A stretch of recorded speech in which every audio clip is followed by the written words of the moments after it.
What's up guys? What's up mga ka-Bro Tiger Vlogs? Panibagong araw, panibagong vlog na naman. Maaga naman tayo tinanghali ng gising. So for today's video guys, meron tayo ditong dules o diles. So gagawa tayo ng kinilaw.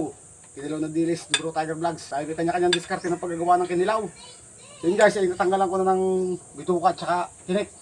Hindi ko na lang ako pinakita sa video at masyadong mahaba. Gagawa tayo ng kinilaw na dules. So yan, nalinis na natin ito. So lagyan natin yan ng, meron tayo dito suka. Ayan guys, oh. Gagamitin natin suka. Ayan yung ginawa ko pa suka na binabad ko. Meron tayo ditong luya. Magkahalong siling labuyo at saka siling haba. Ginahit kong sibuyas na isang buong malaki ng mapipino. Meron tayo ditong kamatis. Meron tayo ditong kalamansi. Yan. Siyempre asin. Pamintang dinurog sa punong tainga. Yan guys, pagkakulong pa tayo sa asin, meron pa tayo dito. So mag-upisa tayo magawa ng kinilaw na dulis. Luya.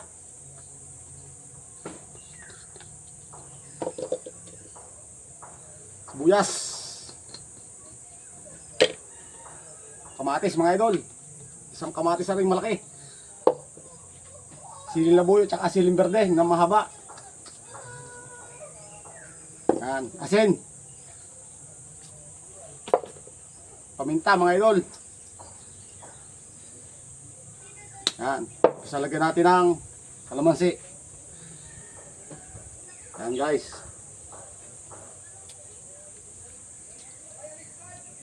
Pwede rin pang ulam. Pwede rin pamulutan. Bahala na kayo. Yan. Simple lang mga idol. Simpleng kinilaw na diles o dules ni Bro Tiger Vlogs. Ari nga pala ho, nabili ko ho dun sa malapit ho dun sa lumang palengke sa bayan. Kalahating kilo. Lagyan natin ng suka. Yan. Tignan ko naman yan, kapupula ng sili oh. Gusto ko sa kanilaw, mahalang. Sabi nga, kanya-kanya na tayong diskarte. Yan. Mamaya na ho tayo magdadagdag pagkakulang pa. Tapos hahaluin ho natin. Yan, kaunting pabaligtad at pabalintong. Yan oh.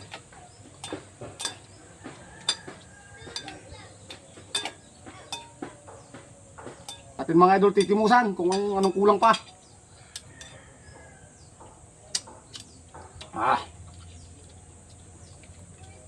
Kaunti pa kasin.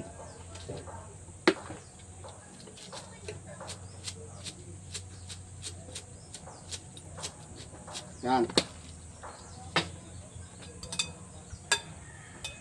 At kaunti pa suka.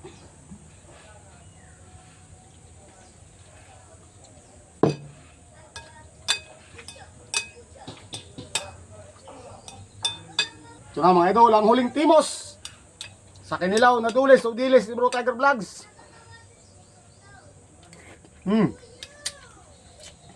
Yummy. Malang-halang. Ang sinasabing pwedeng pang ulam, pwedeng pamulutan. Kinilaw na diles ni Bro Tiger Vlogs. Maraming salamat sa inyong panonood. Paalam.